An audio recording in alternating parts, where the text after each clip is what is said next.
Hello friend, अस्सलाम वालेकुम। Welcome back to my YouTube channel. कैसे हैं आप सब? आज हम पढ़ेंगे कहफ नावल का episode number 3, Kahf novel by Rabia Khan. Start करते हैं। वो खुश नहीं माँ, बस ऐसा लगा कि अभी अभी सोई हूँ। उसने आंखें मसली थी। रामीन सीधी हो बैठी। आज मेहंदी बेटा इकबाल की, तुम चलोगी ना?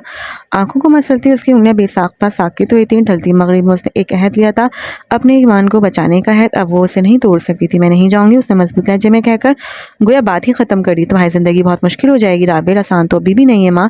थोड़ी और मुश्किल हो जाएगी तो क्या फ़र्क पड़ जाएगा, मगर फिर भी तुम्हारी पप्पो ने आज बहुत ताकीद से कहा है कि तुम्हें तैयार करूँ। उन्हें आज कुछ मेहमानों से मिलवाना है। तुम्हें अरहम की मंगीतर की हैसियत से।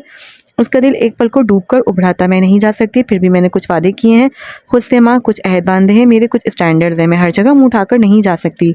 लेकिन तुम्हारी फुप्पो, उन्हें मैं खुद जवाब दे दूंगी। उसने बिस्तर से बाहर निकाले और बालों को जूड़े में लपेटने लगी। ये जैसे पैगाम था कि अब वो दोबारा इस मौजू पर बात नहीं करेगी। चलो ठीक है, तुम बाहर आकर खाना खा लो, मुझे मुझे फिर तैयार भी होना है मेहंदी के लिए।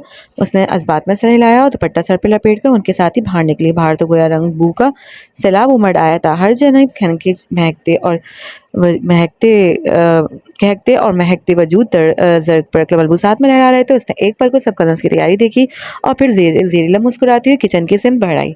किचन में अजीब किस्म का फैला हुआ था। शादी के घर में अक्सर इसी तरह का माहौल हुआ करता है, सो उनके घर भी उन घरानों से मुख्तलिफ नहीं था। उसने आगे बढ़कर फ्रिज में सालन तराशा, लेकिन आलू गोश्त को देखकर उसका मुंह बन गया। उसे आलू गोश्त बिल्कुल भी नहीं पसंद था। एक निगाह पलट कर किचन के दरवाजे पर डाली। सोचा रामीन को बुला लाए, लेकिन अभी वो मसरूफ होंगी मेहमानों के साथ, उसे क्या बना कर देंगी। उसने बेदिली से गहरा सांस लिया और जैसे ही बाहर लॉन्च में आए, पप्पू की निगाह उस पर पड़ी। उनके साथ ही अरहम भी खड़ा था, सफ़ेद कुर्ता शलवार में मलबूस, हमेशा की तरह दिल मोह लेने वाला। उन्हें देखकर वो बामुश्किल मुस्कुराई थी। उफ राबेल, नॉर्मल एक्ट करो खुद को घर का। लेकिन कुछ लोगों के रवैये देखकर वो नॉर्मल नहीं रह सकती थी, और उन कुछ लोगों में पप्पो सरे फहरिस्त थे। वो उसके साथ बहुत अच्छे से बात करती थी, इंतहाई नरमी से, लेकिन उनकी ज़ात का खुरदरापन फिर भी राबेल को महसूस होता था। उफ, उससे नफरत थी उस कदर हसास होने से। काश वो भी रिदा और शीता की तरह मज़े से किसी भी बात का असर लिए बगैर अपना काम कर पाती। लेकिन उसे हमेशा खुद से ज़्यादा लोगों की फिक्र थी। लोग क्या कहेंगे, उनका रद्द-ए-अमल क्या होगा, और कहीं वो उसे अपने लफ्ज़ों से तकलीफ तो नहीं पहुँचा देंगे। उसे हमेशा उन्हीं बातों का गम खाता रहता था, क्योंकि वो जानती थी, उसे पता था कि वो लोगों की तकलीफ दे बातों से बहुत बुरी तरह हर्ट होती है। इतनी बुरी तरह कि फिर उसे संभलने भी के दिन लग जाया करते थे। तुम तैयार नहीं हुई अभी तक? पप्पू ने करीब आकर उससे पूछा तो उसके हलक में एकदम ही कुछ अटका। अभी तो माँ को कह दिया था कि वो उन्हें जवाब दे देगी, लेकिन उन्हें जवाब देना इतना आसान नहीं था। वो बहुत मंजूही खातून थी। वो पप्पू में क्या, वो मैं अभी जाकर चेंज करो, ये इस तरह का सूखा मुंह लेकर हरगिज भी नहीं चलना वहाँ। अरहम के कुछ दोस्तों से मिलवाना है, तुम्हें ठीक तरह से तैयार होकर बाहर आना कमरे से। उसने एक लम्हे को रुककर बेयकीनी से उनकी जानिब देखा था। अरहम के दोस्त, क्या वो उसे अरहम के दोस्तों से मिलवाने का कह रही थी? लेकिन अरहम के दोस्तों से उसका क्या ताल्लुक? वो क्यों उनसे मिलवा रही हैं? फुप्पो, लेकिन वो अरहम के दोस्त थे। मेरा नहीं ख्याल कि मुझे उनसे मिलना चाहिए, दुरुस्त नहीं है, बल्कि ये तो इस्लामी। चुप करो लड़की, तैश में आकर वो इतनी आवाज़ बुलंद से बोली थी कि लम्हे भर को लॉन्ज में सन्नाटा छा गया। सब अपने कामों से रुक रुक कर उसकी जानिब देखने लगे थे। उसकी टांगें भी साफ्ता लरसने लगी, लब खुश्क हो गए और निगाहें धुंधला गईं। फुप्पो फुप्पो, मैंने कहा कि मुझे मजीद अब कोई बहस नहीं सुननी। अभी के भी जाओ और अपना ये दुपट्टा हटाओ सर से। जब से आई हूँ तब से तुम्हारी ये बकवास सुन रही हूँ मैं। ना तुम्हारी बड़ों की तमीज़ है और ना ही रिश्तों का लिहाज। मुझे तुमने अपने मंगेतर को नहीं बख्शा। ग़ज़ब खुदा का, लड़कियां तो अपने होने वाले शौहरों को खुश करने के लिए पापड़ बेलती हैं, और एक ही मोहतरमा है जिनके इस्लाम का ढोल ढकोसला ही ख़त्म नहीं हो रहा। छन छन सब कुछ उसके अंदर टूट कर बिखरता जा रहा था, और वो उसके टूटने की आवाज़ बाखूबी सुन सकती थी। आंसू बेसाख्तगी से रुखसारों पर फिसलते जा रहे थे, और सांसें लम्हा बर लम्हा रुकने लगी थी कि अभी के अभी जाओ। वो एक बार फिर उस पर ढारी तो उसने बस एक नज़र तमाशा देखते मुझ में पर डाली। उसके घर वाले, उसकी माँ और बहनें, उसके अपने लोग उसके साथ नहीं खड़े थे। कोई भी उसके साथ नहीं खड़ा था। वो उसे तपते सहरा में तन्हा थी। उसके आगे पीछे कोई नहीं था। मैंने कुछ गलत नहीं किया है फुप्पो, कुछ गलत नहीं किया। पिछले 3-4 दिनों से तुम और क्या कर रही हो? जब देखो ना, या तो अपने कमरे में घुसी बैठी रहती हो, या फिर इस शौक और मदरसे के कामों में बिजी रहती हो।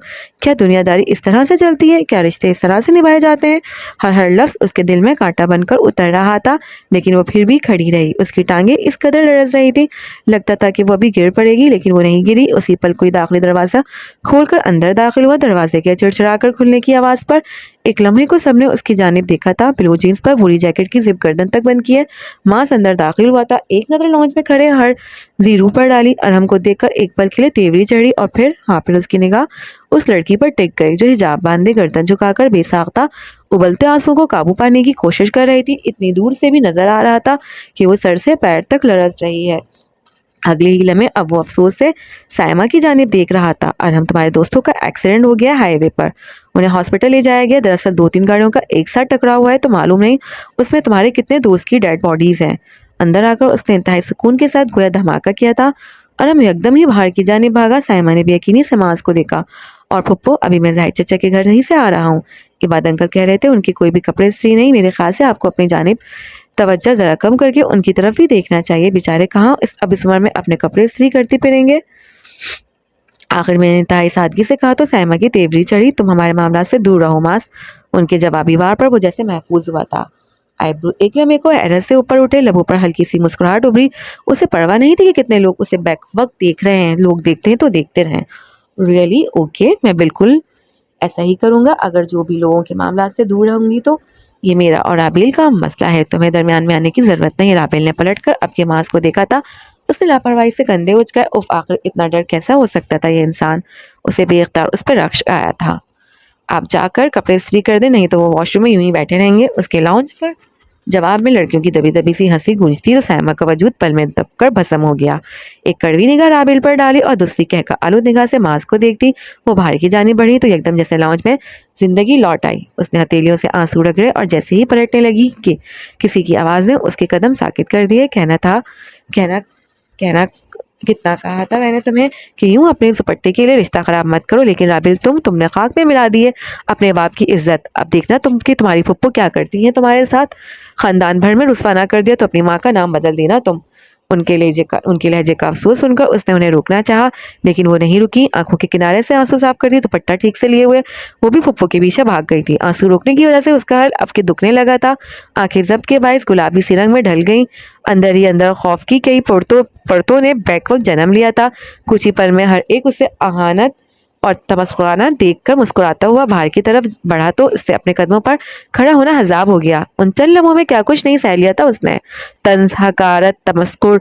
वो पलटी और कमरे की जानिब भाग गई। अंदर आकर उसने अपने पीछे दरवाजा मुकफल कर लिया था। बेतहाशा कांपते हाथों को चेहरे पे रखा। गरम गरम आंसू की उसकी आंखों से उबलने लगे थे। और जब पनाह ली उन नौजवानों ने स्टडी टेबल पर रखी किताब की आयतें अब के भरपूर अंदाज से जगमगा रही थी। दरवाजे से लगकर सर झुकाए रोती राबिल के कानों में वो मध्यम पुरसुकून सी आवाज गूंजी थी। कहफ गाड़ की तरफ उसने लरसते हाथों से मुसलसल बहते आंसू साफ किए। दिल पर जमे जख्म तकलीफ देने लगे। फिर वो बहती आवाज उसकी समात में उतरने लगी। उसका जीना इस कदर बेइज्जती पर तंग होने लगा था, खुलने लगा। बस उन्होंने कहा। उसके लरसते दिल को ढारस सी मिली। पल खाती लहरों के दरमियान उसका डूबता दिल संभलने लगा। क्या कहा था नौजवानों ने? गार में पनाह लेने के बाद उसे सुनना था, उसे जानना था कि गार में पनाह लेने के बाद वो कौन से अल्फाज थे जो कई दहाइयों पहले दोहराए गए थे। वो कौन से मुबारक लफ्ज़ थे जिन्हें अल्लाह ने अपनी किताब का हिस्सा बनाकर सदियों तक के लिए महफूज कर दिया था। उसने बेजान कदम उस जगमगाती किताब की जानिब उठाए, लेकिन वो हाथ बढ़ाकर उसका दरवाज़ा ना खोल सकी। वो तो बस उस बहती आवाज़ को सहरज़दा सुनी जा रही थी। ए हमारे रब, तू हमें दे अपनी तरफ से रहमत। उसने उस नर्म आवाज़ के पीछे ये लफ्ज़ मिकान की अंदाज में दोहराए थे। हाँ, उसे ये लफ्ज़ दोहराने ही थे। उसे ये दुआ गार में पनाह लेने के बाद अपने रब से मांगनी थी और आसान कर दे हमारे लिए। उसके लब बेआवाज़ हिल रहे थे, मगर उन बेआवाज़ हिलते लबों की सदा कहीं बहुत ऊपर तक सुनाई देने लगी थी। उसके आसपास रहमत के फरिश्ते इकट्ठे होने लगे। वो रस घोल देने वाली मध्यम आवाज़ अब तक कहीं पीछे से सुनाई दे रही थी। हमारा काम है भलाई का रास्ता। सूरह कहफ। उसका दिल हर बोझ से रखने लगा था। बहती सांसों की रवानी में बेख्तियार नमी सी घुलने लगी। वो एक बार फिर से उसकी रहमत, उसकी मोहब्बत और उसके इस कदर ख्याल रखने पर रो रही थी। लॉन में एक बोरे दरख्त का पत्ता उसी समय आंसू बनकर गिरा। वो बेसाख्ता बार बार उस दुआ को दोहराने लगी। उन अल्फाज की मिठास आज भी ताज़ा थी। हाँ, आज भी कई सदियों बाद वो लफ्ज़ जिंदगी दिया करते थे। ए हमारे रब, तू दे हमें अपनी तरफ से रहमत और आसान कर दे हमारे लिए हमारे काम भलाई का रास्ता। उस आयत की गर्दान करते करते अब की उस तारीख तंग और भयानक खार को रोशन करने लगी थी। उसके सियागार में चांदनी पिघल कर गिरने लगी। बाहर लॉन्ज में अब बहुत कम लोग थे। कुछ मेहंदी में जा चुके थे और कुछ की तैयारियां अभी बाकी थी। वो उन सबसे बेनियाज मध्यम आवाज में उस दुआ को पढ़े गई। उस दुआ को पढ़ना ही था क्योंकि उस गार के बाहर तो उसे अंदेशा था कि वो अपना ईमान खो देगी। उसका खानदान भी ऐश से रह रहा था। भला उसे क्या पड़ी थी इस गार में पनाह लेने की, लेकिन वो जानती थी एक दिन ऐसा भी आने वाला है जिसमें कोई किसी का नहीं होगा। उस दिन सिर्फ अल्लाह होगा, इंसान होगा। उसे उस दिन की तैयारी करनी थी और उस दिन की तैयारी के लिए उसे गार में पनाह लेनी ही थी। दूर से देखने पर अब की बस यही दिखाई दे रहा था कि एक लड़की बेड पर गर्दन झुकाए बैठी ज़ेरे लब कुछ पढ़ रही है। स्टडी टेबल पर रखी किताब चकमगा रही है और फरिश्ते उस गार का यहाँ तक कि आसमान तक पहुंच चुके हैं। बाहर खड़े बूढ़े दरख्त से पत्ते अब तक आंसू की सूरत टूट टूट कर गिर रहे थे। उस रात उसे नहीं याद कि वो घर के बसत में बने ठंडे जीनों पर कितनी देर बैठी रही। जीने आधी तारीखे में डूबे हुए थे और आधे रोशन थे। वो रोशन हिस्से में बैठी चेहरा घुटनों में दी गई गुमसुम सी बैठी थी। तुम लोगों को खुद इतनी इजाजत देती हो कि वो आए और तुम्हें तोड़कर चले जाएं किसी की आवाज़ पर। उसने एक झटके से सर उठाया था। जीनों के बिल्कुल दहाने पर वो अभी तक भूरी जैकेट को गर्दन तक बंद किए खड़ा था। लोगों को हर वक्त अपने अमाल की वजाहत नहीं दिया करते, वो पूछे तब भी नहीं, हाँ या ना में जवाब देना सीखो, नहीं तो लोग तुम्हें अज़ियत देने का कोई मौका हाथ से जाने नहीं देंगे। वो मतरूम आंखों से उसे देख गई। वो देखने में जितना रूखा लगता था उतना था नहीं। हाँ, उसे बड़े बड़े जुमले बोलने नहीं आते थे। उसे शायद अपनी कम अल्फाज में समझाने की आदत थी।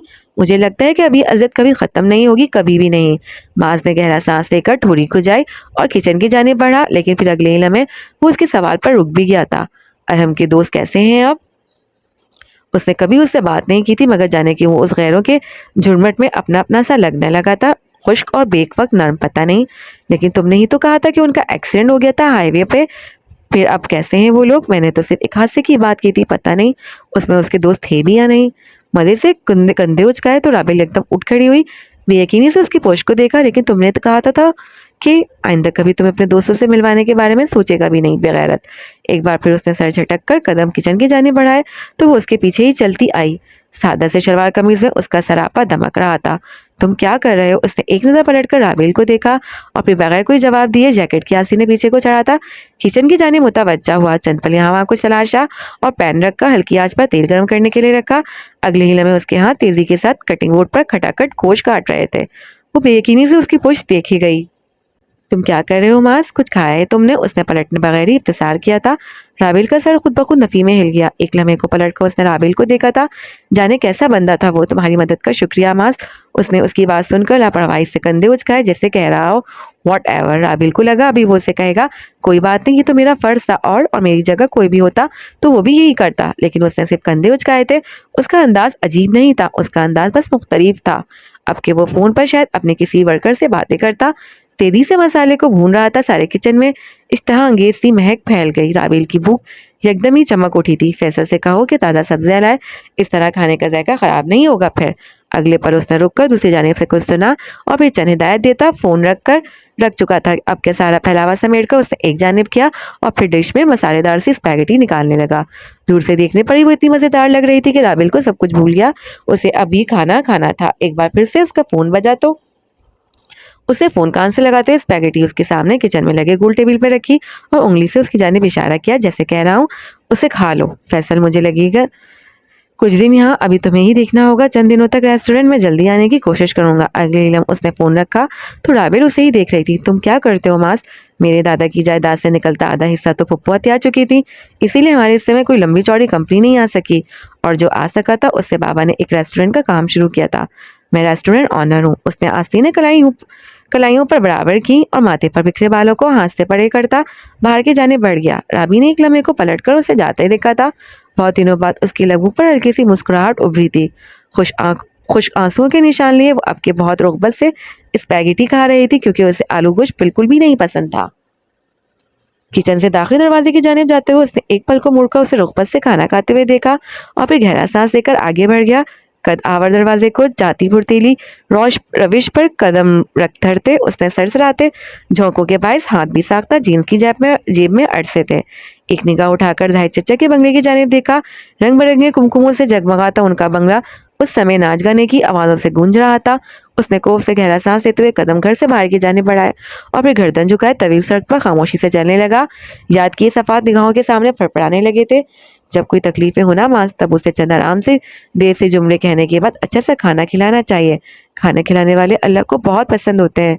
उसकी माँ अक्सर कहा करती थी। उसने गहरा सांस लेकर निगाहें सामने सड़क पर जमाई। ऐसा नहीं था कि वो कोई बहुत ख्याल रखने वाला और लौंग सा बंदा था, ये उसकी नेचर ही नहीं थी। लेकिन अभी कुछ देर पहले राबिल को यूं था का बाजार अभी कुछ देर पहले राबिल को यूं थका हारा जीनों पर बैठे देखकर उसे दुख हुआ था। हमेशा ऐसे ही लोग इतनी तकलीफ क्यों उठाएं। उसे ये बात कभी समझ नहीं आई थी। सर एक बार फिर झटक कर सड़क पर चलते उसने निगाहें नीचे झुकाई। जेबों में हाथ अड़ से लड़का गर्दन झुकाए सुस्त रवि से कदम उठा रहा था। उसी पैर उसका मोबाइल जेब में थड़थड़ाया तो उसने उसकी रोशन स्क्रीन निगाहों के सामने की।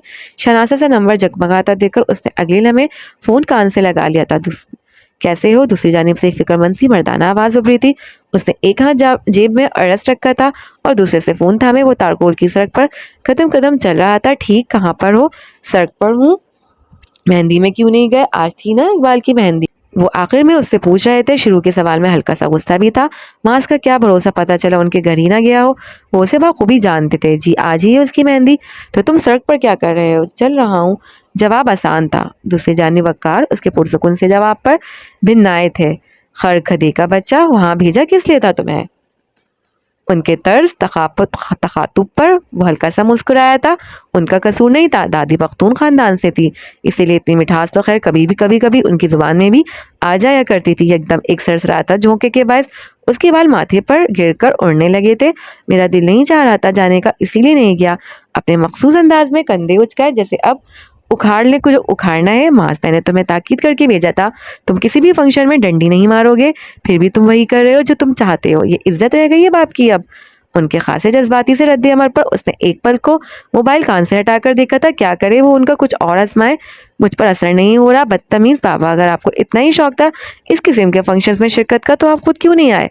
आप जानते भी हैं मुझे ये लोग नहीं पसंद, फिर भी आपने मुझे भेज दिया। मैं यहाँ अपनी शक्ल दिखाने आ गया हूँ। क्या ये काफ़ी नहीं?